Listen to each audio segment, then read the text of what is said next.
So, hello and welcome to Revisiting DSARs. As I said, we have a tight schedule, but we do hope to have time for Q&A at the end of the session. Please pop any questions in the chat or the Q&A and we will try to address them. And if we don't get a chance, if you leave your name, we will contact you offline. This session is being recorded and we will also make the recording available to attendees in the coming days. Please note that this webinar focuses predominantly on the Irish jurisdiction, but there may be some references to UK legislation. I've noticed a spike in difficult DSARs over the last year, and I don't think it's just me.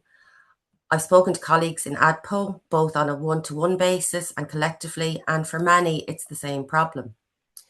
So the ADPO executive hosted a series of Chatham House Rule meetings to discuss the issues that we are encountering, with a view to helping others in the same position. A new Power Up DSAR training session and this webinar are the brainchild of that work. And we do hope you get something out of the webinar today, even if that's just knowing you're not on your own. So my name is Audrey Barrett. I'm the Data Protection Officer for SIP2, which is Ireland's largest trade union. I've worked in data protection for 10 years and have also supported credit unions with their data protection journey in a voluntary capacity. I'm the Vice Chair of ADPO, along with taking active roles in ICS's Fellows Guild and the Strategic AI Network. This is my colleague and friend, Lisa Power, who's joining me today. Lisa, would you like to introduce yourself? Absolutely. And I'm just looking at the slide there. I'm clearly somebody who just wants lots of letters after their name. But, so I've been a DPO since DPOs were a thing, really, for the last 10 years, always in the financial services sector. So I'm currently the DPO and have been for the last 4.5 years for Carn Group. So we are one of the biggest third-party management company providers in the funds industry. So primarily financial services, data protection officer, but then also more laterally, I went back and sat and thankfully passed the AIGP exams. So also very involved in setting up our AI governance frameworks as well within Carn, and delighted to be here joining Audrey today. That's great. Thanks a million, Lisa. So I mentioned already the DSAR Power Up training, and I hope most of you joining us already have a sound understanding of and probably some experience of conducting DSARs. We don't want to use up too much time on this webinar telling you the basics, but much of that is covered in our DSAR Power Up training, which is a great opportunity to not just go over the fundamentals, which we show here on the screen, but also it'll be built on to talk about some of the challenges we're discussing today. But it's also an opportunity to hear real life examples from not just our trainers, but from the other attendees, what it's actually like in the trenches. So Lisa, you've been looking into some high profile SARs for Yeah, us. so this is really context setting. We all think about the fines and the regulatory scrutiny, but then there's also media scrutiny that you can come into when a DSAR goes wrong. So some of you might have been familiar with these. Three of the big ones, and they're all from the UK. There was the issue when Nigel Farage was notified that his Coutts account was going to be closed because he wasn't meeting the threshold of having 1 million on expiry of his mortgage.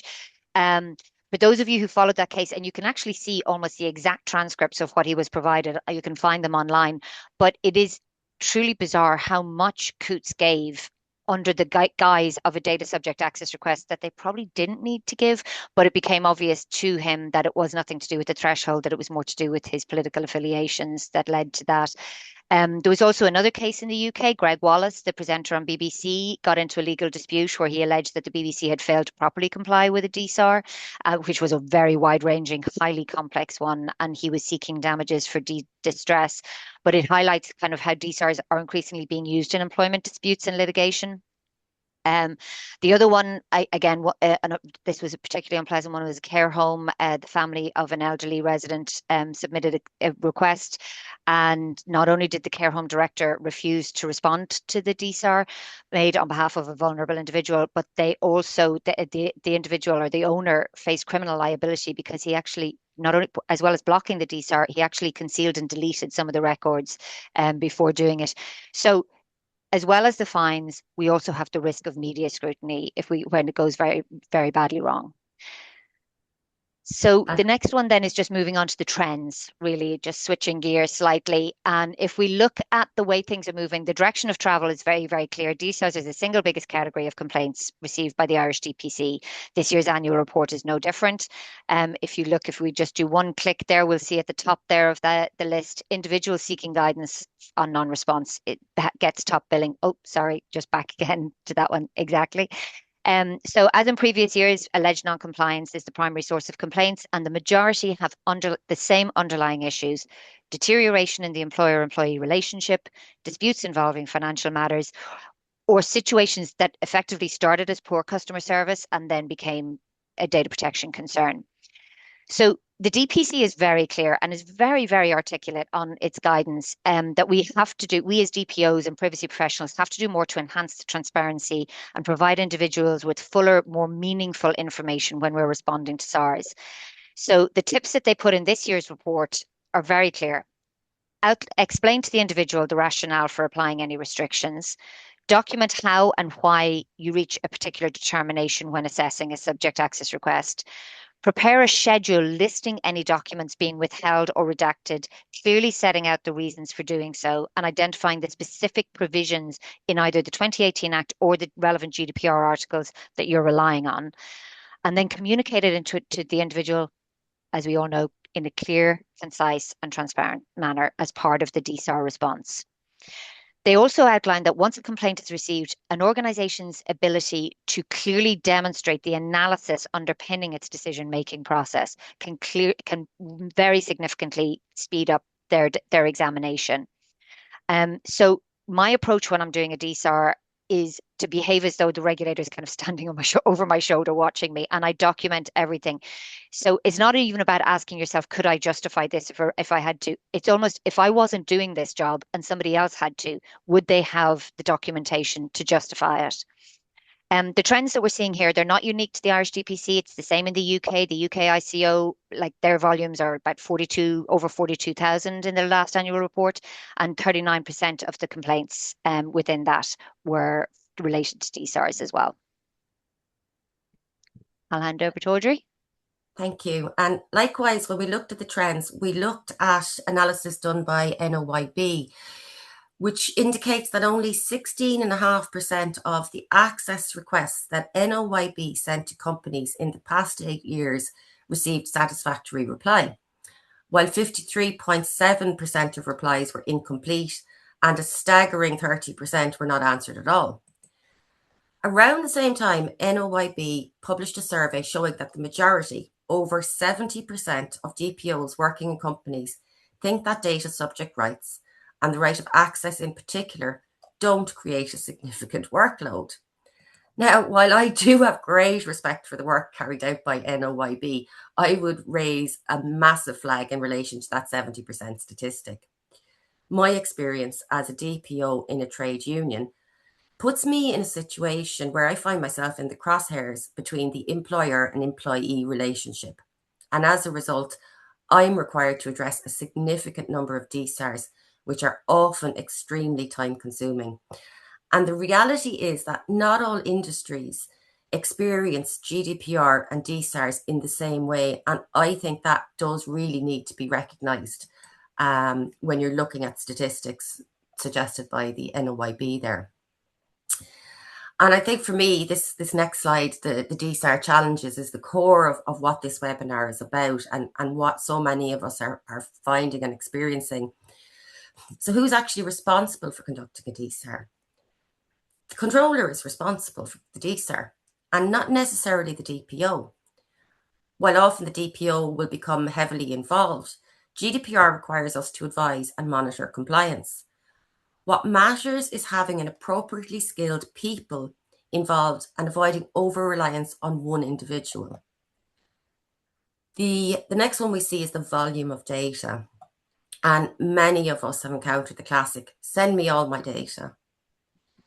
Large volumes of historic emails, messaging platforms, and archive systems can create significant challenges. And clarifying scope early on can save time for both parties. Where a request is very broad, consider explaining early in the process that you will focus on personal data not already in the subject's possession, and clearly document any categories excluded. For large-scale requests, plan in advance, test your process, engage IT support, and consider tools to help reduce duplication. And also consider putting in place a policy for employee DSARs, outlining what is considered personal data as opposed to organizational data or commercial and work data. DSAR misuse and weaponization. DSARs can sometimes appear to be linked to wider disputes, litigation, or even discovery type objectives. And while motives should not be assumed, these cases often increase complexity and lead to extensive follow-up correspondence. In rare cases, organizations may encounter attempts to use DSARs as leverage in negotiations or situations where there are concerns that a request may not genuinely reflect the wishes of the data subject, including possible coercion or vulnerability. And that also ties back to Lisa's high-profile example earlier. They can be very tricky to address. I think many of us will know DSARs are expensive. Studies estimate that individual requests may cost organizations thousands of euros to process, with much of the expense arising from manual collection, review, and redaction of data. And beyond the financial cost, there is also significant human impact, particularly on DPOs operating with limited resources. I think my favorite bugbear is AI-generated requests. AI-generated DSARs are becoming increasingly common. When earlier this year, some of my peers started reaching out and sharing their experience about things that were becoming more difficult for DPOs, I decided this had to be a bigger conversation. In the recently published annual report, the DPC observed increased use of AI tools when exercising data protection rights, and has warned that inaccurate AI-generated requests can hinder both the individual and the organisation handling the request, urging individuals to exercise caution when using AI tools to generate complaints on their behalf.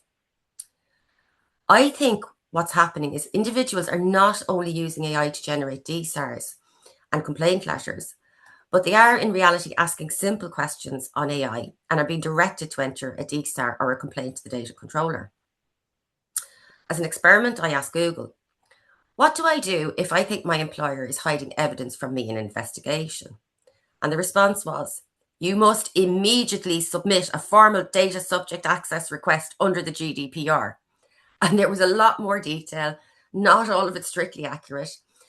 There were suggestions on how to word letters or requests and how to escalate matters immediately to either the DPC or the Workplace Relations Commission.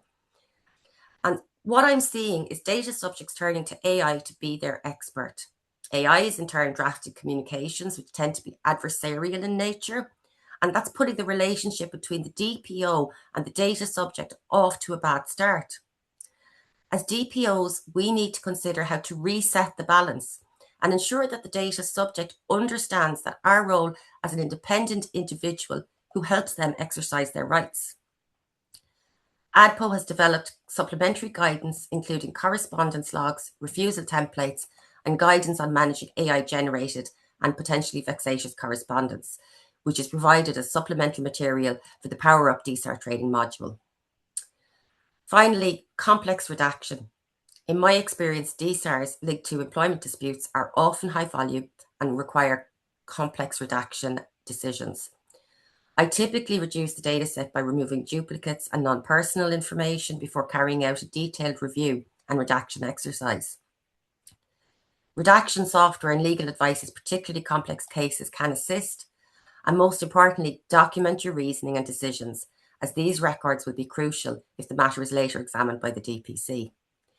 Lisa is going to talk more on redaction now, while we run a poll to see what the main challenges you face are.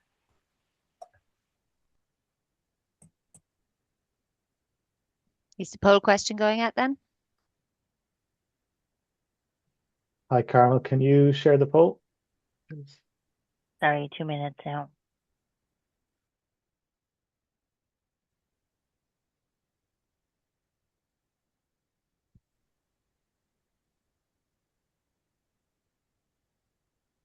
While we're waiting for that, shall I start going through the redaction piece? I think just that in would the be interest great. of time.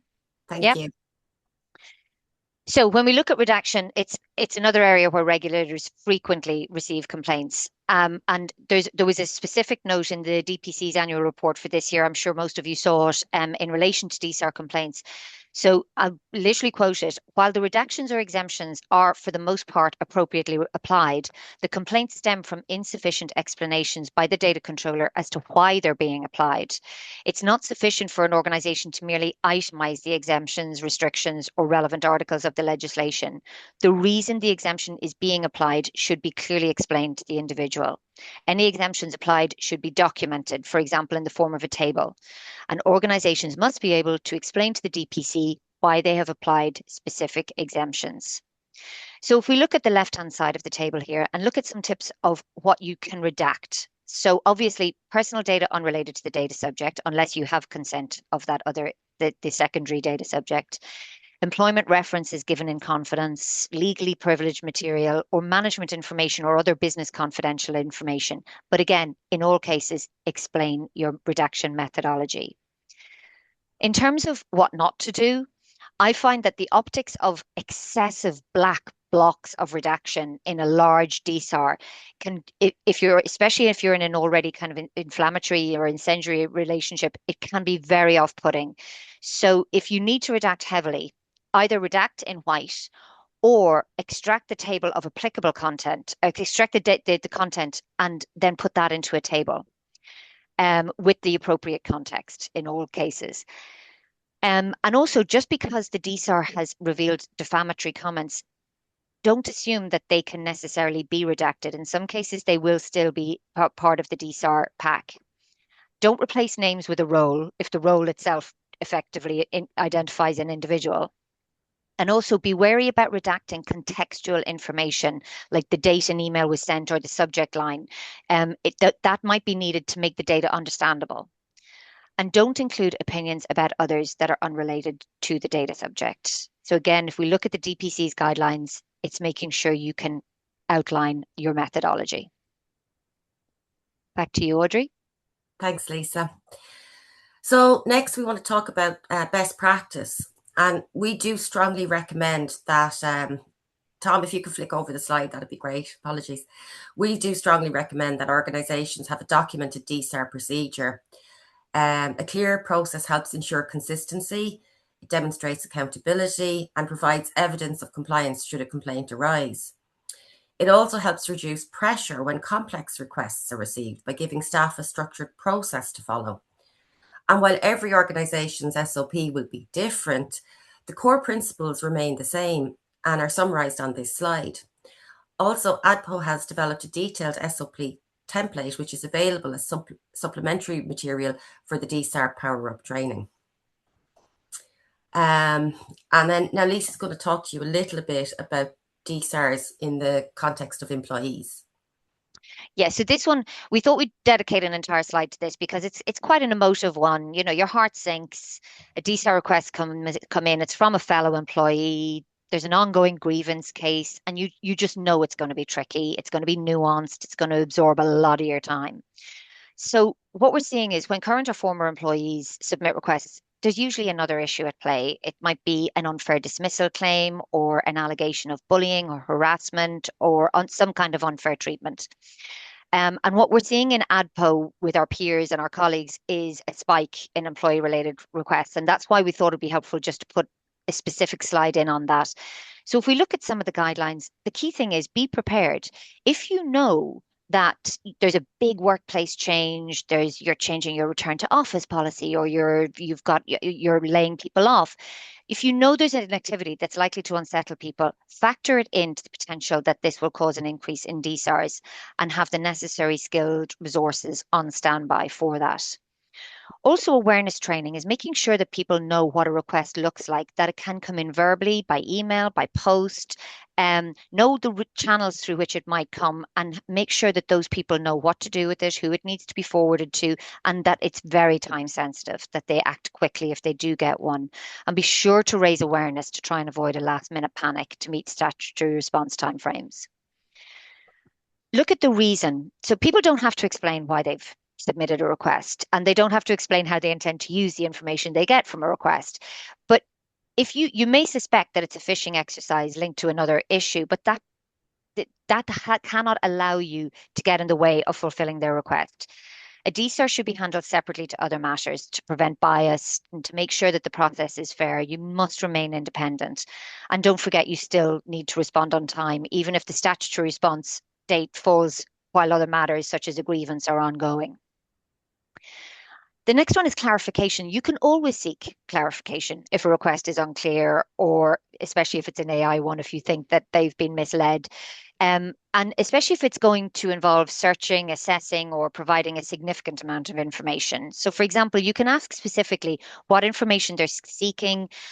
Is there an applicable date range they'd like you to focus on? And that can prove not just helpful for you, but also for the individual themselves. However, ultimately, you can't force a person to narrow the scope. If they want all of their personal data, they are entitled to it, as long as it's not reasonable, as long as it is reasonable and proportionate. So in terms of, let's look at that, reasonable and proportionate. So the scope of searches may need to cover structured and unstructured data, such as emails and messaging apps. And there's no magic wand to solve how to do this. It's critical that you can demonstrate that a search has been kind of reasonable and proportionate. And you have to prove that it's unreasonable or disproportionate if you're going to refuse it. And you need to balance the importance of the information to the individual, the circumstances of the request, and the difficulties involved in retrieving the information. So as an example, it's likely to be disproportionate to run a search just for someone's initials in your email system if this returns thousands of irrelevant results because it scoops up any word with those initials in it. And remember, the ICO, the UK regulator, says the burden of proof is on the organisation to justify why a search is unreasonable or disproportionate, which is why it's difficult to prove a hard and fast rule. The regulator also says that organizations should design information management systems so personal data can be efficiently located, extracted, and redacted. And the shiny new Data Use and Access Act, the UAA in the UK, has clarified searches should be reasonable, proportionate, and the UK regulator, the ICO, is planning to publish updated right of access guidance for those of you that are dealing with that market. And that should be coming out in the coming months. So a DSAR is not a right to documentation. People are entitled to a copy of their personal data, but not entire documents or indeed full email chains. Just because someone's name or email address appears in a document or email doesn't mean the rest of the content is their personal data, especially if it relates to routine BAU or business as usual activity. And social media needs to be, don't forget that. Don't overlook that. If your organization has corporate pages on social media platforms like Facebook, Instagram, LinkedIn, whatever, you'll be the controller of any information posted there. So they're potentially in scope depending on the nature of the request. And also potentially in scope are any posts shared with you, for example, by other colleagues. Recordings and transcripts need to be factored in as well. So if you record or use any AI tools to transcribe meetings, these are likely to capture personal data. And depending on the nature of the request, again, may well fall into scope.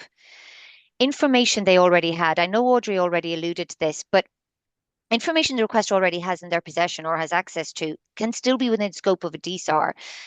So letters or other documents previously shared directly with them could fall in. So they may, of course, confirm that they're okay for you to exclude that if you ask. This is where it's good to keep the relationship with this data subject as good and healthy as possible and let them know that you're independent and you're acting to help them achieve their rights. And then information about others, being really careful. Data Protection Act 2018 provides an exemption which says that you don't have to comply with the request if doing so means disclosing information which identifies another individual, unless the other individual has given their consent and it's reasonable to disclose it. So routinely, this won't mean you don't have to comply with the request, but rather than the protecting of others is considered with respect to some of the information. Where it's not possible to render another person unidentifiable, or where you have a duty of confidence and or a real concern that this will infringe on the other person's right, you may choose not to disclose it. And then negotiations with the individual. If you have a record of your intentions in any negotiations with the requester, this would be exempt from the right of access if this could prejudice the negotiation. Non-disclosure or settlement agreements. This is a really tricky area. So the UK regulator has been quite clear on this and says that people have the right to a copy of their personal information, and this right cannot be overwritten by a settlement or non-disclosure agreement. And certainly I've seen examples of lawyers trying to put in that, in the settlement of a case, that the person will not submit a data subject access request within a certain time frame. That's typically unenforceable. So it's quite possible someone might willingly withdraw their DSAR as part of a settlement, but this doesn't render them barred from submitting one again in the future. So to sum up, there's no easy way to handle an employee-related DSAR. It requires an eye for detail, understanding of the rules and principles, and having a robust DSAR procedure, as Audrey's already referenced, will really, really help you, and a robust approach to data retention.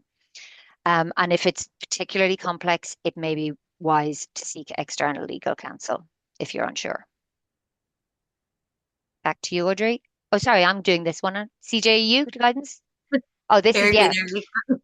So most of you will have seen this one, right? So this was, and I'm not even going to try and pronounce the name because I'll butcher it, but this was an Austrian individual who signed up with a German company's newsletter, submitted a DSAR just 13 days later. And the request was refused as abusive. The individual sought compensation, arguing that their rights had been infringed. Now, it was a first DSAR. So the question that the CJU were posed was, can a first DSAR be considered excessive? And if so, when can it be refused? The court's answer was very clear, that it can be refused if there's clear evidence that it's an abusive. And it turns out that there were social media platforms that showed that this individual had a history of trying to do this. So basically an excessive request. It's not limited to repeated requests, but the threshold is high.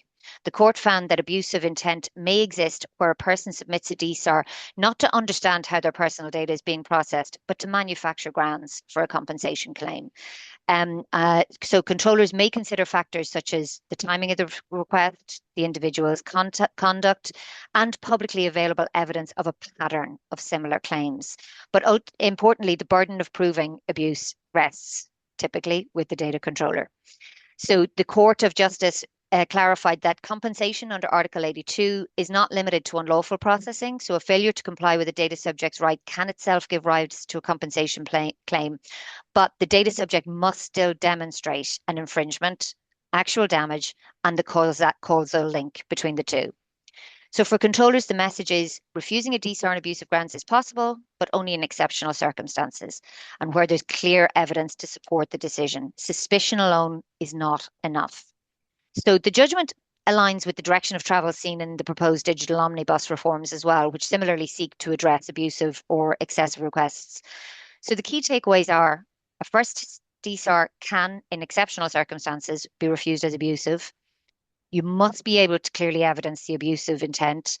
Failures in DSAR handling can lead to compensation claims, and documenting the requester's conduct and your decision-making process is critical, especially if you intend to rely on Article 12.5. That's great. Carmel, is it possible to get up the results of the poll there? Yeah, I can share them with you now. Okay. Wow, volume of data has hit the headlines there. Yeah. Complex redaction. Okay, I'm kind of surprised and I suppose not surprised. That's really interesting. We'll take that away and consider what ADPO can do with that. Thanks for sharing that, and for everybody contributing as well.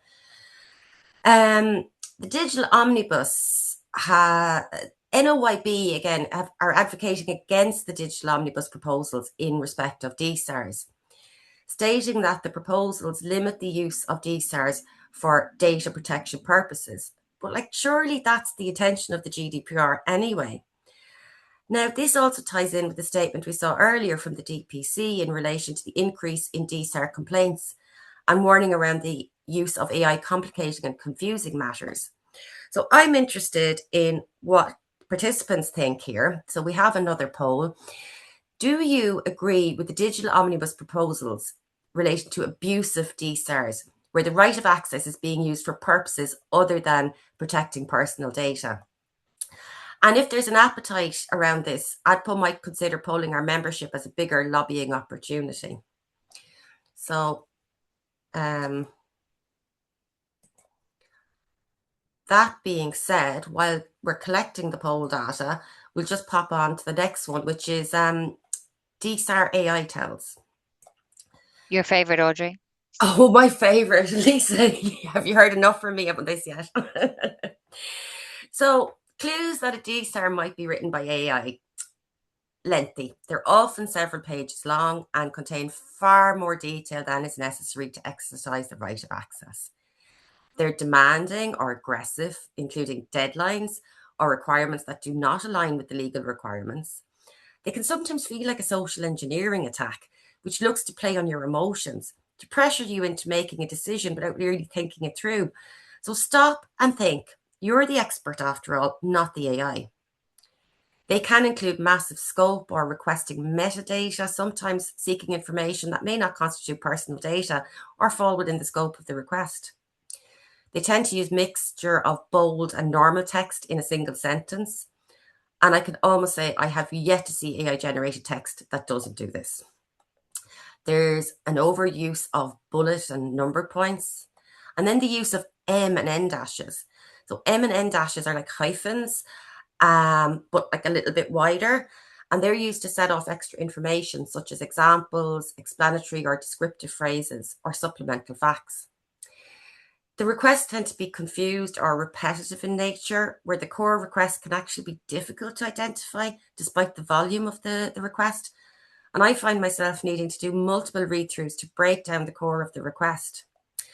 And they often reference case law, and this is definitely becoming more common. And no surprise, these references are often factually inaccurate. Always double check such references. And on the slide, you can see an example that Lisa did, which insisted on confirmation of provision of all and any historic yet stored versions.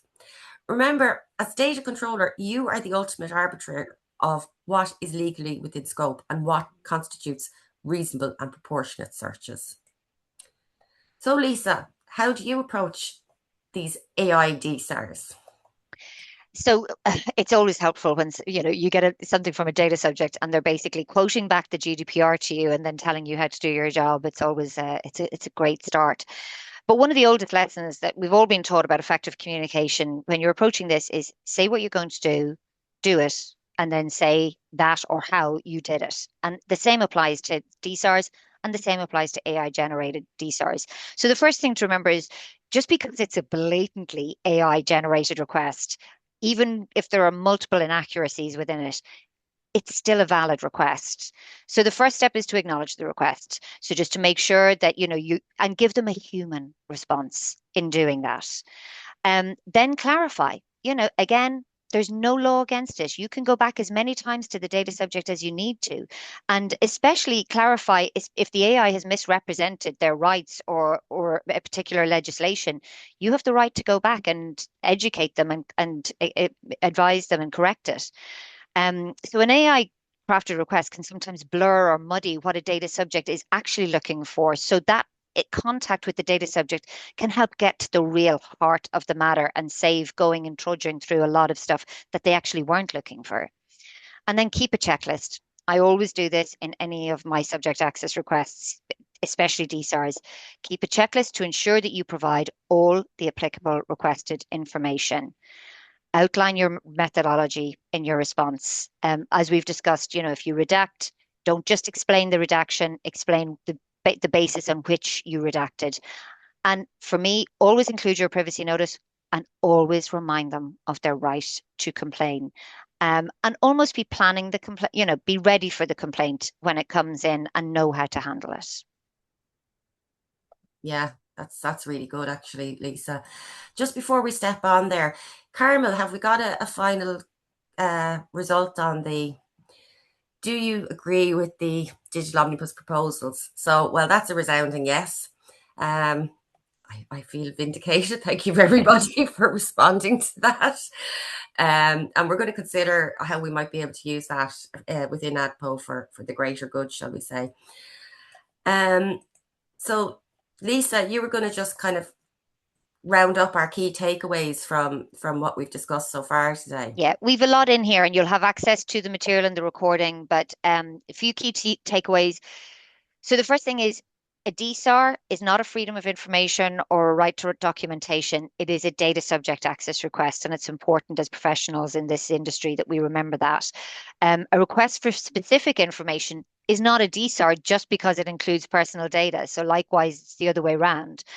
Managing expectations right from the start can help to reduce complaints. I know for me, when I've received very excessive, very burdensome DSARs, I've said I can give you this information immediately, but I will need an extension for some of the other pieces, and just keep the communication going. Talking with the requester can often resolve matters way faster than relying on emails. An email that you write with one tone can be read with a different tone. So just talking can help. And then managing the DSAR, like I said, as if the regulator is scrutinizing your every decision, every communication, every email and contact that you have with the data subject. And then the other thing, as individuals, especially if it's a complex case and there's an underlying litigation going on, just remembering that you're representing the data subject and their rights. And that's hard when they're not the one paying your salary, but we have to remember that we are representing them, and just making sure that we represent their rights properly. That's great, Lisa. Thank you very much. So we just wanted to tell you a little bit about the power-up training that on DSARs that ADPO have arranged. So it's for practitioners who are already running DSARs and have a CDPP certification from ADPO or similar. What you will take away, as well as the great training provided by our wonderful trainers, the ADPO DSAR standard operating procedure template, the detailed one, the refusal of correspondence log templates, guidance on AI generated and potentially vexatious correspondence, and live scenarios which you can work through with your peers. The dates are on screen there for you that will be running online Tuesday the 18th of August and Tuesday the 22nd of September. And the costs there for members, non-members, and limited to attendees at the webinar today as well. So what we'd suggest is you inquire by reaching out to tom.o'sullivan@ics.ie. And if you want to just attend the training, or we can also do in-house training. And if it's other training requests, Tom can talk through those with you. And if there's training you'd like to request us to draft and deliver for you, that's also possible. So we really do encourage you to reach out and tell us what difficulties you're experiencing and ask what we can do for you.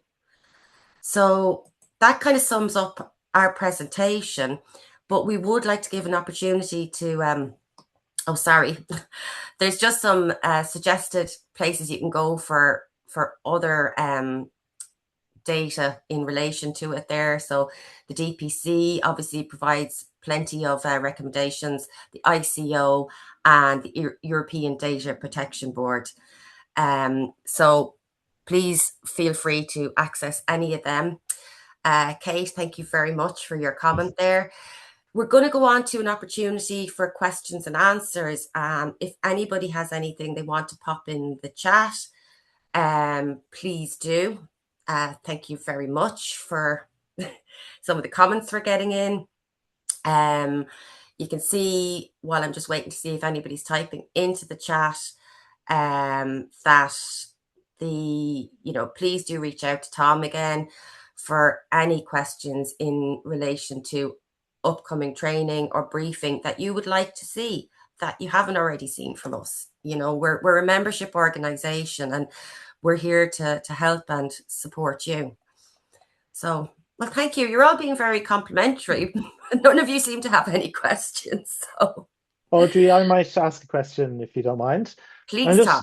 I'm just curious. So you've obviously touched on the data subject using AI to do a subject access request, but I'm just wondering, what is the state of the art currently for DPOs using AI to respond to subject access requests? Are there tools out there? Tom, could I just pick that one up? It's Paul here. Sorry, just going to say to you, it's a very good point, Tom, because the ICO said at our conference 3 years ago, for large organizations, hospitals and people who have a lot of that, if you don't start automation, you're going to be sunk within 5 years, that the demand level is going to overwhelm your resources. So yeah, you know, Lanray and I will cover in the course moving towards automation. Now, there's two facets of automation. That there's doing a traditional DSAR in an automated way, and the second one is self-service DSARs. I can talk to you about clients of Landrays and mine in practice who have basically opened their records. One of the communications providers now, all your tickets, all your accounts correspondence, everything is put into your file. And if you submit a DSAR to them, they say, well, look, can you just not log on to your account, Tom, and look under such a tab, and you will see all correspondence you ever had with us. So there's two facets to your question. There's actually automating the traditional process, and then there's changing your process to open the gates to allow people to do it yourself. Now, I'm a great believer of the do-it-yourself process because it's very transparent, and the cases of clients of mine that have done the do-it-yourself process, it's working very successfully. More on the course. Is that all right? Yeah, thanks, Paul. Yeah. Tom, Thank can you. I take Questions, Jim yeah. O'Sullivan's query, if that's Please. okay? Please. So any advice on providing documents that the data subject already has in their possession? I'll take that one if that's okay. Jim, it's still eligible. It's still part of a data subject access request. So strictly speaking, you should. However, my approach has been to engage with the data subject and say, you already have these materials. Do you want me to include them, or are you okay to exclude them? And if you can build a good rapport with the data subject, typically they'll say, no, no, I'll exclude them. And again, that helps you refine exactly what it is they're really looking to get out of the data subject access request process. I take a slightly different approach. I actually, in my initial acknowledgement, I tend to put in, I'm not going to include things of this nature unless you specifically request them. And I might put in, like, say, if it's something that with your email address, that's to, from, or CC'd, to include that. So it's a slightly different approach, but I don't say you can't have them, but I just try and cut back on having to go through, you know. We have a question here about how do you treat requests for metadata, AI generated requests, and requester is unable to clarify exactly what they want. Now, with the metadata, I think you need to consider what actually is in the metadata that they're requesting, because my experience is quite often the metadata isn't going to be their personal data, but may actually have information relating to another party, or it may be things like timestamps and stuff, which just isn't personal data. And with the AI generated requests, where the requester is unable to clarify exactly what they want, I think I'd go back to what Lisa says about sometimes picking up the phone and calling that person is actually the best way, because you can develop a rapport with them, get them to understand that you're on their side. You're not, you know, while you work for the data controller, you're actually kind of representing them. And that human touch, because unfortunately AI is pushing us further away from that and trying to make it more adversarial, and we need to take control of taking that back. So we have another one here on large volumes of data and where a data subject refuses to narrow the scope. So that's from Pamela. So I think the recommendation there is that, you know, again, you can request the extension if you need it, but you need to be very clear as to why you need that. And I think this kind of ties into a question later on as well, is that volume alone doesn't justify an extension, but if there's a complex redaction involved because you want to protect other people's data subject rights, then that's perfectly valid to go back. Or if they're looking for data that's actually sitting in a backup situation and you need to go and get that. So I think, you know, if you can't get them to narrow the scope, then you need to really focus on what you really need to look at, what is their personal data. And just provide the personal data and document every decision you make. And also, I would say, if it's a common thing for your organization to get these kind of very voluminous requests, then you have a business case to say to your organization, I need support. I need a team. I need, whatever. Like for me, that would be the case. I need a team. I just couldn't deal with it on my own. So that's a reasonable request. Going back to the point we made earlier, that the DPO isn't necessarily the one responsible. It takes a village sometimes. Yeah. And there's another request here from a Gilles Paletti. I'm probably not pronouncing that right. Apologies. In terms of AI redaction tools, I haven't huge familiarity with them, but the one thing I would advise is caution if you're using Adobe Acrobat, because unless you're using the Pro version, the redaction can be lifted by the recipient when they get it. So just making sure that the redaction does hold when it gets to the recipient. Mm-hmm. Yeah, we don't tend to actually acknowledge specific tools. There's a whole bunch of tools out there. So, do your research. It would depend very much, the kind of DSARs I deal with will differ greatly from the kind of DSARs you deal with. So what would maybe suit my needs mightn't necessarily suit yours. So I think you need to do your own research there as well. So we have 2 attendees, and we're hitting the line here, and I'm just going to let us run over a couple of minutes because this is being recorded. So if you're jumping off, you'll get the recording if you miss out in the last few bits. So we had a question: is there any instances where a charge can be applied to a DSAR? And one of our attendees has said they developed a policy recently for this to capture repetitive, vexatious, and manifestly unfounded SARs, and have started to implement it.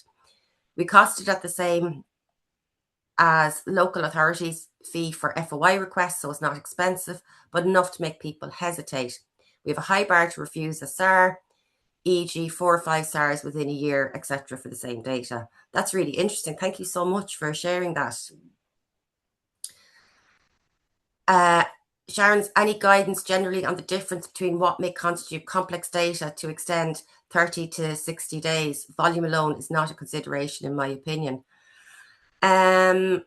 Again, Sharon, I don't know if anybody else wants to jump in, but I would say I speak from my experience, which tends to be the employee-employer, and sometimes the complexity is the volume, but also it would be added that there's a lot of third party that has to be considered, and possibly even a third party organization, commercial data. So, but that will vary for everybody. Did somebody else want to jump in? Sharon, actually, I'll just jump in as well. I'll add something there, and I'm sure you're probably already doing this. But typically, if I get a really complex SAR, what makes it complex, as you say, it's not just the volume. It can be the number of correspondence or kind of people that are cited within it, the number of media types. So if they're saying I want everything on Outlook, on Teams, on WhatsApp, on social media, whatever else, and it can be the time frame as well that you're working over. So I typically do like a table where it's kind of, and then I go back to the data subject and I say, based on the fact that you asked about this, the time frame for that is this. Do you agree that I narrow the search to that? And that can be helpful sometimes. Yep. Sorry, Lisa, can I also add that one thing we teach Lanre and I on all the courses is that people are not, in general, implementing the GDPR principle of minimization. So, when you go into an organization and you find they have email that's 10 years old, they have a policy problem. You just shouldn't be, email shouldn't be a business record. And if there's important stuff in emails, it should be in the corporate record system. But I had one recently, a company, and they had 17 years worth of email. That's a minefield, and if people minimize, their DSARs become less complicated. Thanks, Paul. So listen, we've one more question and then we're going to close off on this. So Alexandra, the human touch is very important, but what if it results in 53 DSARs more from this person? I'm sorry for laughing, Alexandra, but I actually could feel your pain. That's just such a familiar feeling to me. I really don't know what to say to that in some ways. Maybe consider a different career is an option. If that's the reality, and I have experienced maybe not 53 of them, but continued and protracted correspondence, and they've put in a DSAR and then they're adding on to it every other day. And I suppose there's not a lot you can do. If the human touch isn't working, then maybe you just have to knuckle down and deal with it and respond. I would say depending on the situation, you're treating each one as an individual DSAR if they're requesting something different. So you're starting a different clock each time. And there might be a point where you have to say to the individual, you know, I'm doing my best to provide you with everything you're asking for. But if you want to be clear and concise about it rather than complicating it unnecessarily, it will just make sure I can give you what you need. And I think there's always going to be those people out there, unfortunately, who are just going to be demanding and to some extent unreasonable. And often it's nothing to do with data protection or GDPR, but that's just something we have to deal with, sadly. One new question there, sorry, Audrey, from Amanda, and this is actually one of my specialist topics, so I'm going to just jump in, but please add to it. Should data held in backup or archive be included in a DSAR? The ICO, the UK regulator, came out with brilliant guidance on this. So they defined what's called beyond use. So for data to be beyond use, it must be held in a secure location. It must need an activity done to it. It can't be accessible by multiple people. It must need something done to it to make it recoverable again. It has to be scheduled for deletion at some point, and it has to have the appropriate terms, technical and organizational terms, applied to it. If you check out the ICO website and look for beyond use, you'll get that definition. And if it meets those criteria, then it's not eligible. But unless it meets those, it is eligible for a SAR. That's brilliant, actually, Lisa. I wasn't even aware of that, so thank you very much. I've dealt with that one. I don't know. Sorry, there's a health big warning difference. There's a big difference between a backup and an archive. Yeah. And the DPC there's a protracted case at one of the major clearing banks on this, which was a slightly different take from our DPC to the ICO. So it's a difficult area. In relation to, say, the 53 DSARs, potentially Article 12.5 might be relevant, particularly in relation to the repetitive character. Yeah. Good point. Thank you, Karen. Thank you. Great to see so much interaction on the thread, though. It's really, really, really good. Yeah, I suppose the premise of this, as I said, was the difficulties I was having, and then my colleagues in ADPO were having, and as we suspected, we're not alone, and we're really, really grateful to all of you for making the time to join us today on the webinar. And I will encourage you to please reach out to ADPO to let us know what we can do for you. And listen, have a great rest of your day, and hopefully see you all soon. Take care, everyone. Thanks, Bye. Audrey. Thanks, Lisa. Thanks, Audrey. Thanks, Lisa.